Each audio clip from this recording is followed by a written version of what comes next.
or CITT. We're the quasi-independent agency of Miami-Dade County charged with overseeing your half-penny sales tax for transportation. So that half-penny sales tax is generating about $450 million a year, depending on the economy.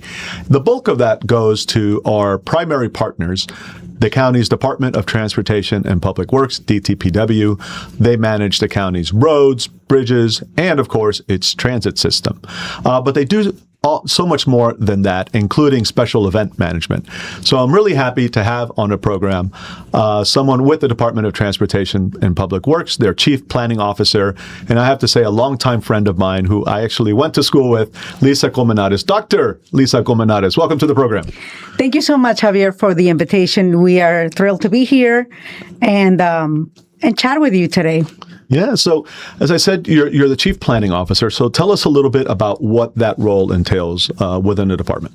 Correct. So this role was created around 4.5 years ago at the department to ensure that we would consolidate all the planning functions at the Department of Transportation and Public Works. And in my portfolio, I have multimodal planning, infrastructure planning, grants development and administration, and passenger amenities planning and development as well. So we really oversee different portfolios, like where everything kicks off from all the modes of transportation planning: bicycle, pedestrian, roads, transit, and also freight. Yeah. So it's really, we get an opportunity to work with all of the different municipalities. We get to work with our different transportation partners, including the Transportation Planning Organization, the Florida Department of Transportation, and of course with the CITT. Of course. And you're a fellow planner, so you're a natural person to lead that department. And planning is so important, right? Because, you can't just always react to everything. We as a community have a tendency, because of the pace at which our community has grown, sometimes we're just reacting. But to be truly effective, you got to think ahead. Where's the growth happening? Where are the challenges? Where are the opportunities?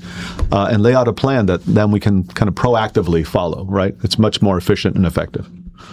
Correct. And one of the projects that we have been leading is the Countywide Transportation Master Plan. Mm-hmm. We have been working on it, and we finally have a blueprint or a framework where we can efficiently evaluate all of the different projects that are coming through the pipeline. We have been working annually. We invite the municipalities and our partners and look ahead to see what we're going to be having in the pipeline for the next 5 years, right. 10 and 20 years. In terms of development growth and population growth. Correct. Yeah. And we look at different projects, and we also prioritize them, and we have them by buckets. So we have priorities for bicycle, pedestrian, for transit, for freight, and for roadway. And that fits into the long-range transportation plan of the county, working with our transportation planning organization. And we also annually prioritize the projects that we're going to be putting in our capital budget as well. So it really is a way to be efficient and use our resources the best way possible, and also collaborate with municipalities, with FDOT, with our different internal departments in the county. If there's a project that we have on a facility, then we kind of what we do stringing. We look at other projects because all of our projects are geocoded and GIS. And then we see, okay, there's an intersection improvement on this roadway, or we have sidewalk improvements, ADA improvements, or maybe water sewer has a project. So then we can only impact the that municipality or those communities. Well, working outside of our silos, that's great. Correct. So that's a way to do it. And we meet with all of our partners so that way we can have a better bang for our buck. And I was going to ask a question, but I think you may have just answered part of it, and this is kind of geeking out as a planner, but you mentioned the TPO. They have a long-range transportation plan. They have their 5-year transportation improvement program and many other plans, as their agency's name would imply. How does the master plan, I guess, compare, or how do you differentiate that from those planning efforts? I mean, obviously there's some overlap, but. Correct. So we are an implementation agency. Mm-hmm. The NPO is more of a planning agency. So their long-range transportation plan receives the priorities from all of the different agencies. So our master plan is no different than the Cutler Bay Master Plan or the Miami Beach Master Plan or FDOT's work program. Mm-hmm. We have our priorities and we provide them as input so that way they can go into the federal document. Gotcha. And same with the transportation improvement program. So we annually prioritize our projects, and then when the transportation improvement program and the annual updates come in, we provide those updated priorities to them, and we get our projects ready to receive federal and state funds and grants and so forth. Now, one of the things I've seen happen in my career is that when you see someone who's really good at their job, they end up inheriting more things to do because they can be trusted to implement them. So one of the things that you inherited, and it's actually quite exciting, is all of the, I guess, transportation and mobility planning and then the execution around a small event we had here recently called the FIFA World Cup. And it posed all sorts of transportation challenges just because of the amounts of people, that were associated with that event. Not just at the stadium, but, here in downtown for the, the Fan Fest and other things. So you were asked or tasked to head up that initiative. So tell us about that. Okay. Thank you for that question. So, yes, so I was tasked to be the program mobility manager for our region, for the Miami urbanized region, and work in collaboration with our municipalities, and also work with Tri-Rail, Brightline, and as well with our Miami Stadium for the tournament, but our Hard Rock Stadium, and work with our different agencies, including our safety and security agencies, our sheriff office, Florida Highway Patrol. So FIFA had a requirement for all of the host cities to prepare a mobility plan. So we started working on that plan 18 months in advance. 18 months. 18 months. Wow. And we had deadlines. So the first plan, we submitted a draft in March of 25, then October 25. Then we had the draw where we knew what teams we were getting, what matches we were getting, who was coming. So we submitted an update in March, and we had a pivot. And I'll talk a little bit more about that. And our final was submitted in May. So it really has been a project of a lifetime. It's really it's been an honor and a pleasure to work with our region on this and work with the stadium. So we have 7 matches that we hosted.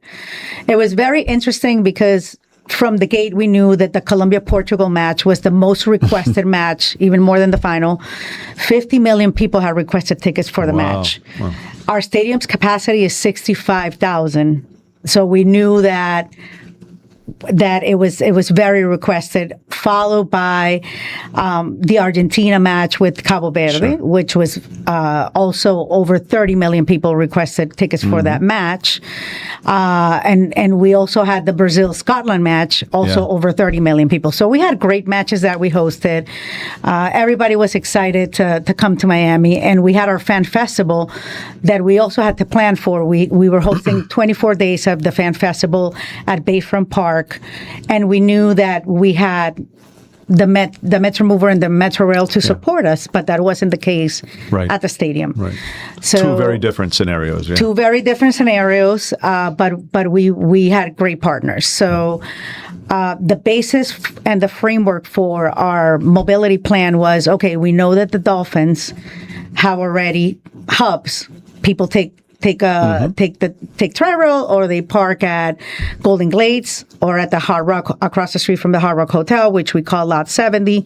And we said, okay, why don't we augment this? And we know that Brightline sometimes provides shuttles when there's events at Hard Rock. So we said, these are our 3 natural hubs. But we need to provide mobility from Metro Rail. We knew that because we knew we had the Fan Festival, and you can connect through Metro Rail. So that's where Martin Luther King, that idea stemmed from, and it was great for the community. We made improvements at that station, and it was really successful. So I can tell you that it was very utilized. We really we moved over 202,000 passengers just from those 4 hubs for the 7 matches. Wow. And our most successful was the bronze match we were holding here in Miami. 38,000 trips just on the bronze match. Wow. And on that's like half of the stadium, right? Correct. The stadium holds 65. Yeah. Correct. That's incredible. And what was the experience like? I mean, from what I saw in the news media, it seemed like an overall positive experience.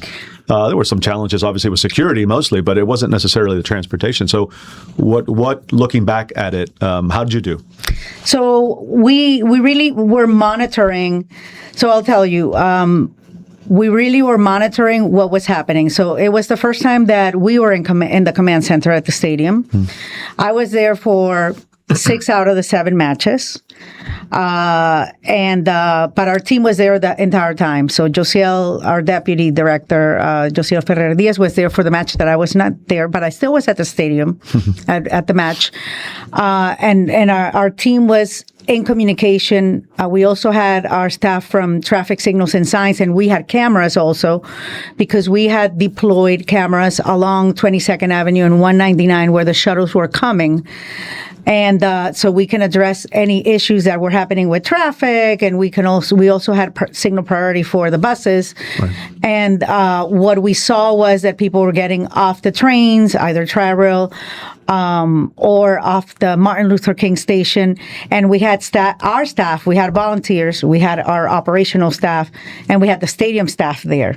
So we had to make sure that we checked people's tickets. There was a high security perimeter at the stadium.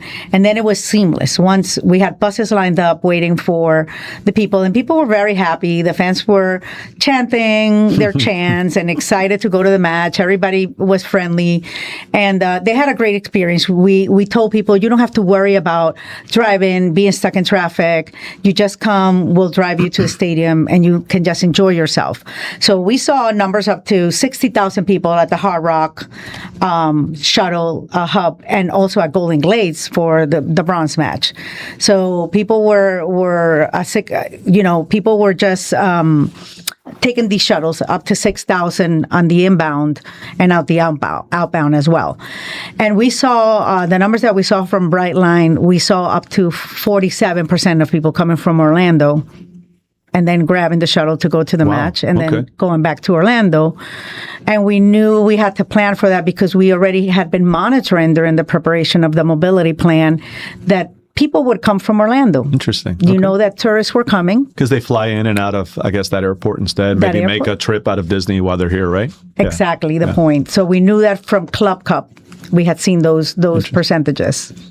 Well, that must have been great numbers for Brightline too, right? Because coming from Orlando. Correct. And Tri-Rail. So we saw an increase in ridership for Brightline, Tri-Rail, and for our Metrorail and Metromover system as well. For Metromover, during those 24 days, we saw an increase, and we moved up over 800,000 people on Metromover alone. Wow. And the attendance at FansFest was 595,000 people. Yeah, I know they had to close the gates at some point because they would just reach capacity so quickly. So shout out to the Miami Downtown Development Authority and everyone involved in FanFest too. That was a great success. Even though it was very hot, people still went out and partied, right? People still went out. I know that for the Colombia match, they had to close the gates. 30,000 people were there like an hour before the match. And right after that match, Argentina was playing in Kansas, and people stayed. And it was the most attended day of there. So kudos to the local host committee, Lena Hudak and Ray Martinez and Greg, that they really did a phenomenal job with the Fan Fest. Now, you mentioned kind of the inbound and everyone was happy kind of going to the stadium. I would think half of the fans aren't happy going back, right? But did everyone behave? Did you have any major security issues between the fans kind of commingling on some of the services, particularly on the return when somebody may not be so happy? We knew that 70% of the people leave in the first hour after the match ends. Wow. So what FIFA did is that they activated like fan activities at the stadium after the match up to 2 hours. Okay. And hospitality remained open as well 2 hours. So some fans stayed, especially those that probably were in a hospitality suite, people that wanted to go to the FIFA store or some of those activations at the stadium. So that helped a bit. Some people stayed back. But we did see a big amount of people trying to leave in the first hour. So in 90 minutes, we cleared most of the people out of the stadium. So it was really a phenomenal operations and planning, and that's what happens when you plan ahead. Plan right? ahead, exactly. So we really collaborated with each other. We were in constant communication with our rail teams, including Tri-Rail and Metrorail, Metromover. So we were telling them, because the buses have GPS, we were telling them 7 buses are on their way to MLK, 9 buses are on their way to Golden Glades, and at the end of it, we were telling them, hold Tri-Rail, because the last train is leaving on its way northbound, and we have 3, 4, 5 buses coming in. So it was really coordination, and I think that's the best lesson learned, just collaboration between all of the partners. Yes, and hopefully that continues, right? I think we've gotten better as a county and as a region in collaborating, but I think there's still a lot more to be done. And, I started my career with the Regional Planning Council, so I've always thought in terms of the region and collaboration. So maybe this is the beginning now of really thinking and acting more collaboratively, even across county lines.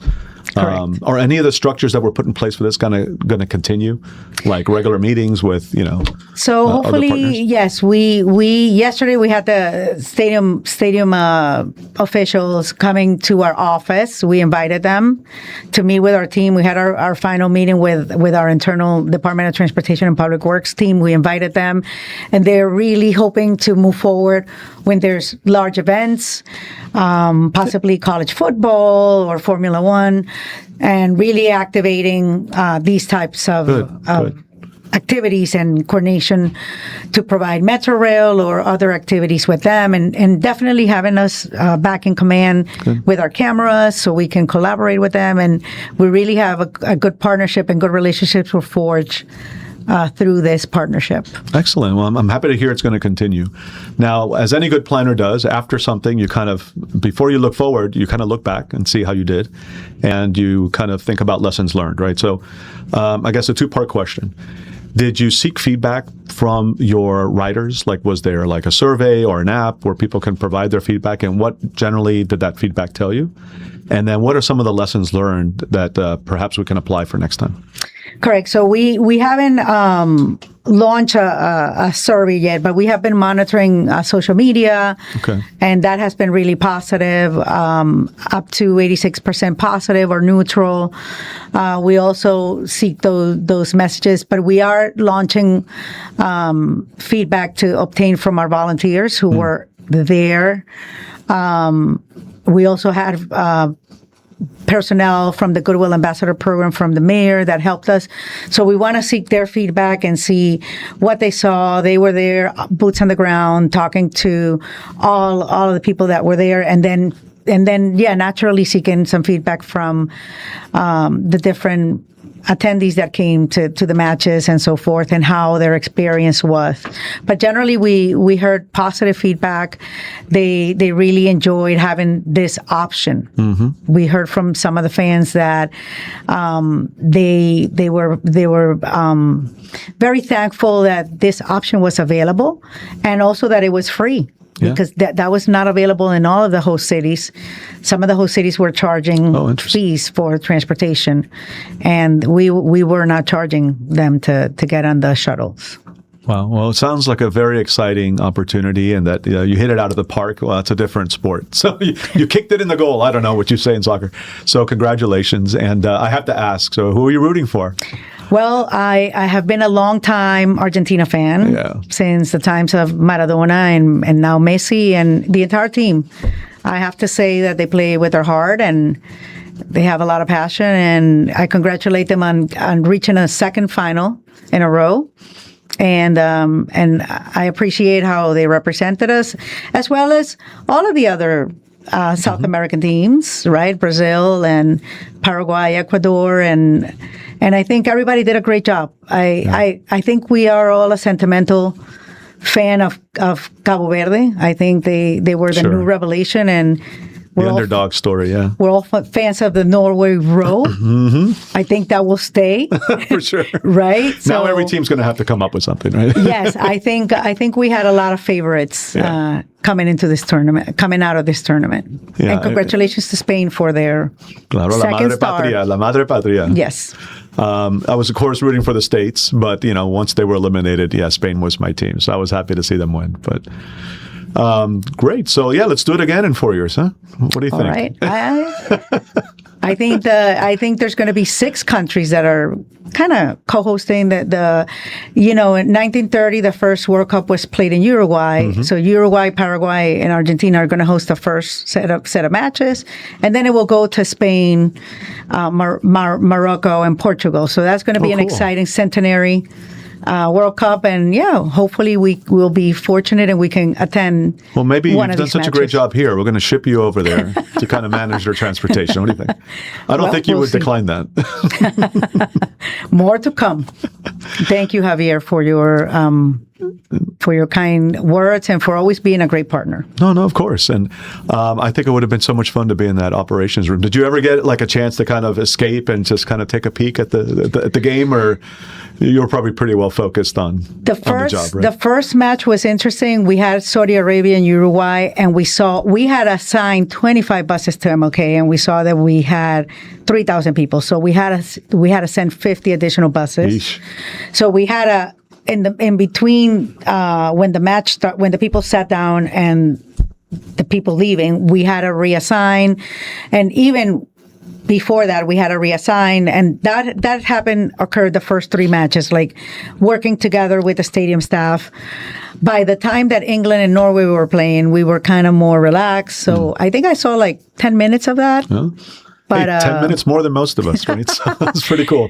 So I think it's been a great honor of my career to see it, and I did attend the Argentina Cape Verde match, which I think to me was the best match that I was able to sit down and enjoy it. Yeah. Yes. And to know that you had such a big part, to the whole thing, I think just gives it that extra sense of pride. And I took the shuttle to get to the stadium. Of course you did. I would hope so. Yes. And how was your experience? My experience was wonderful. Yeah.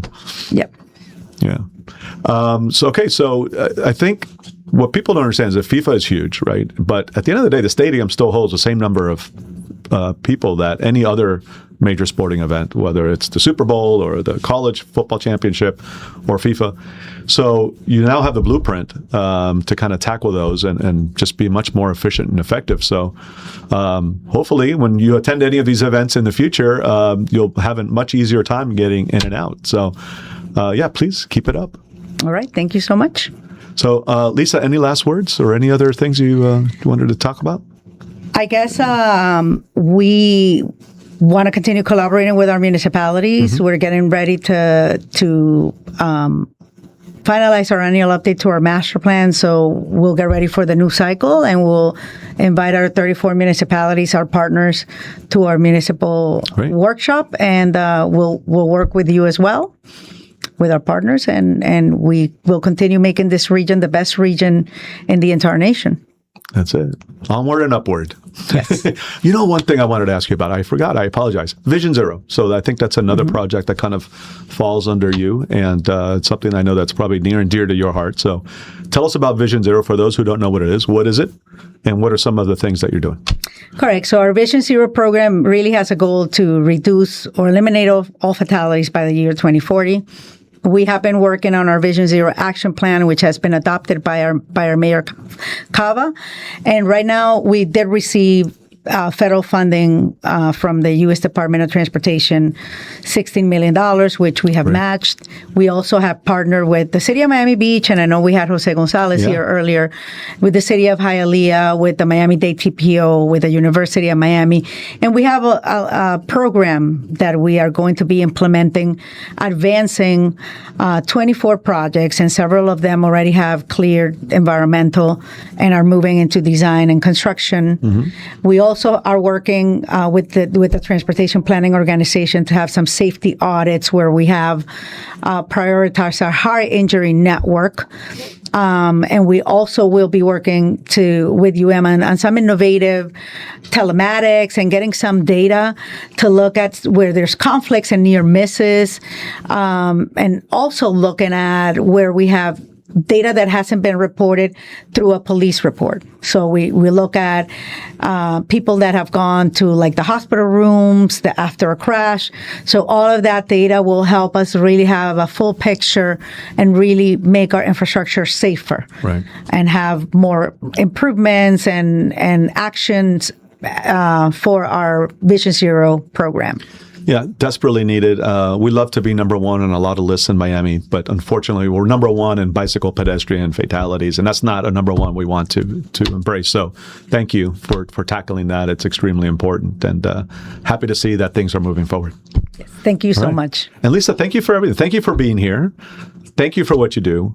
Most importantly, thank you for your friendship. I've told people, I'm going to tell you now publicly, I don't think I would have gotten my master's if not for Lisa. She saved my butt in a couple of classes, and so I appreciate you and for everything you do.